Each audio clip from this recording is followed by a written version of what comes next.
যে একদমই হিংসা নাই, সতীন মানে হিংসা, তবে তোমাদের মতো নাই আসলে। আমার বোনেরাও কিন্তু ওর সাথে অনেক নেই। হ্যাঁ, আপনার বোন অনেক ভালো, আপনি ভালো যে এই জন্য আপনার বোনও ভালো। কেন ব্যাপারটা তো এমনও হইতে পারে যে নয়ন ভাইয়ের বোন ভালো দেখে নয়ন ভাই ভালো হয়েছে। একই কথা। ভাই গো ভাই, তিশা আপা আর আহাদ ভাই তো আমাদের নতুন দুই সতীনের অনেক বেশি প্রশংসা করলো, তাদের মধ্যে নাকি কোনো হিংসা নেই। আসলে কি কথাটা সত্য? এমনকি এই নতুন দুই সতীনের ননদও নাকি অনেক বেশি সাপোর্টিভ। আর এই কথাগুলো কিন্তু এবার ভিডিওর মাধ্যমে বললো তিশা আর আহাদ।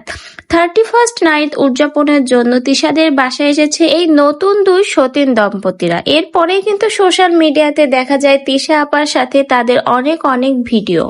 এমনকি ভিডিওর মাধ্যমে কিন্তু অনেক ভিডিওতে আখিকে খোঁচা দিয়েও কথা বলেছে। এমনকি তিশা আপা বলেছে এই দুই সতীন খুবই ভালো, তারা যে সতীন সেটা নাকি মনেই হয় না। এমনকি তাদের দুই সতীনের মধ্যে নাকি কোনো হিংসাও নেই। এমনকি তাদের ননদ নাকি অনেক বেশি সাপোর্টিভ। আর এই কথাগুলো কিন্তু তিশা বলেছে, সাথে কিন্তু তাকে সাপোর্ট করেছে আমাদের আহাদ ভাই।